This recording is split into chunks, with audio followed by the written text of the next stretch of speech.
पहले के एपिसोड में दिखा चुका है कि लॉर्ड शैन मतलब हीरो ने लड़की को एक मटका दिया था गिफ्ट में, और लास्ट में दिखाया था कि फेयू ने अपनी नौकरानी को मरने के लिए कहा था गार्ड से। उसके बाद एपिसोड 11 की स्टार्टिंग में दिखाता है गार्ड उस नौकरानी को लेकर जा रहे होते हैं और वो नौकरानी माफी मांग रही होती है। उसके बाद कोई फेयू उसे बोलता है कि तुम पता नहीं लगाना चाहोगी कि किसने उसको ऑर्डर दिया था ये सब बोलने के लिए। तो फिर बोलती है कौन ही हो सकता है, ये जरूर रॉन्ग क्लैन के फैमिली में से किसी ने किया होगा। वो सब लोग सोचते हैं कि मैं राज की एक बेवकूफ़ लड़की हूँ जिसको आसानी से बहलाया जा सकता है। और फिर वो बोलता है फेयू से, लेकिन उस नौकरानी को ऐसे मार कर बाहर निकाल देना ये तुमको सूट नहीं कर रहा है तुम्हारे अच्छे और जेंटल इमेज के लिए। तो फेयू बोलती है इससे कोई फर्क नहीं पड़ता और ऐसा नहीं है कि किसी ने कभी भी मुझे जानने की परवाह किया है मैं कौन। उसके बाद दिखाता है ये सब फेयू से कोई अजीब सा पर्पल रंग का मॉन्स्टर उससे ये सब पूछ रहा होता है और वो बोलता है गुस्से में, जैसे मैं देख पा रहा हूँ तुमने ऐसा रॉन्ग निंगशान के लिए किया है, सही बताना तुमने किया है ना? और तुम क्या सच में विश्वास करती हो कि वो तुम्हारे लिए अच्छी और दयालु है? वो औरत सिर्फ एक बददिमाग विलन नहीं है, तुमको ध्यान से रहना चाहिए। तो फिर फेयू बोलती है कम से कम उसने मुझे तुम्हारी तरह गिराया तो नहीं था ना। ये सुनकर वो मॉन्स्टर थोड़ा घबरा जाता है और बोलता है मैं तो सिर्फ तुम्हारा टेस्ट ले रहा था और वो औरत जरूर सिर्फ अच्छी लड़की है, वो ये सब दिखाना चाहती है तुमको। तो फेयू बोलती है तो तुम्हारा कहने का मतलब है कि वो ये सब अच्छे होने का नाटक कर रही है। तो वो मॉन्स्टर बोलता है उसने तुम्हारा टेस्ट भी लिया था कि अगर तुमको चांद फूल के बारे में पता है कि नहीं, और उसने तुमको जेड टॉम इसलिए दिया है क्योंकि वो तुम्हारा फायदा उठाना चाहती है। ये सुनकर फेयू खुश हो रही होती है और बोलती है सच है ये, क्या मैं तुम पर विश्वास नहीं करती हूँ। ये सब सुनकर और देखकर वो मॉन्स्टर और गुस्सा होने लगता है और बोलता है तुम्हारा इससे मतलब क्या है?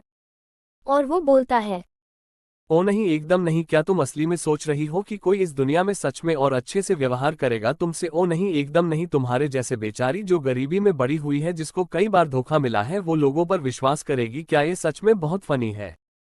और वो जोर जोर से हंसने लगता है और उसको हंसते देखकर फेयू उस मॉन्स्टर को पकड़ लेती है और बोलती है चुप हो जाओ और उसको तोड़ देती है। तभी दिखाता है वो अभी भी बोल रहा होता है और वो बोलता है क्या हुआ? क्या परेशानी है? क्या तुम गुस्सा हो? कैसे रहेगा कि एक बेट लगाया जाए सिर्फ देखने के लिए कि वो तुम्हारी मदद करती है कि नहीं? और बेट के रूप में मुझे पता है कि तुम पहले से जानती हो कि मैं किसके बारे में बात कर रहा हूँ। उसके बाद दिखाता है गर्मी के दोपहर के समय एकदम ठंडी हवाएं चल रही होती है और एक लड़की आराम आराम से मसाज रही होती है निंगशान, और लड़की माने निंगशान सोच रही होती है यही असली खुशी है टीवी सीरियल में आ जाने के बाद, और मैं ड्रामा के कैरेक्टर के बीच में इधर उधर भाग रही थी घर पर, इसलिए मैं बाहर आ गई। यहाँ ये ड्रामा के लोग नहीं आते हैं। फिर दिखाता है लड़की उस नौकरानी को थैंक यू बोलती है और फिर आराम करने लगती है और सोचती है सोने से पहले अच्छे से खा लेना, साथ में आराम आराम से के बाद यही तो जिंदगी है। तभी लड़की को सुनाई देता है रॉन्ग फेयू, तुमको यहाँ नहीं होना चाहिए। देखता है ये सब एक औरत बोल रही होती है फेयू को और वो बोलती है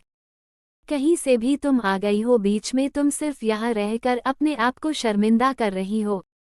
लड़की ये सब देखती है और सोच रही होती है यहाँ क्या हो रहा है। मैं एक दिन स्पा में आ गई, तब भी मैं किसी तरह फीमेल लीड से मिल गई और सोचती है क्या वो असली ईवल बेटी नहीं है, लेकिन ये यहाँ क्या कर रही है। और लड़की सोचती है ईवल विलन के रूप में असली निंगशान के पास उसका साथ देने के लिए साथी भी थे जो उसका सारे बुरे कामों में उसका साथ देते थे, और असली निंगशान के ना होने पर भी ये आ गई है बुरा काम करने के लिए। और इधर फेयू बोलती है उस औरत से क्या हम लोग कजन नहीं है रॉन्ग क्लैन के? तो फिर तुम ऐसे मेरा कैसे इंसल्ट कर सकती हो?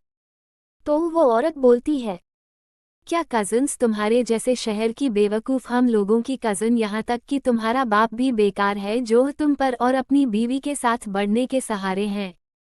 और इधर लड़की ये सब सुनकर सोचती है वाओ, मैंने सोचा नहीं था ये औरतें इतने आगे बढ़ के असली विलियम की जगह ले लेंगी उसके ना होने पर, और ऐसा लगन के साथ। और मैं तुम्हारे लिए प्रे करती हूँ कि तुम सही ना रहो। तभी ये सब सोचने के बीच में लड़की का हाथ तरबूज पर लग जाता है और वो बोलती है मैं अभी किससे टकराई थी, और वो देखती है वो तरबूज उस औरत के ऊपर गिर जाता है। ये देखकर सब चुप हो जाते हैं और इधर फेयू को हंसी आने लगती है और वो औरत गुस्से में चिल्लाती है किसने किया? ये देखकर लड़की छुप जाती है और सोचती है ये तो बहुत अजीब काम हो गया मुझसे, लेकिन मैं ऐसा नहीं करना चाहती थी। और वो औरत चिल्लाती है ये जरूर वो खिड़की से आया है।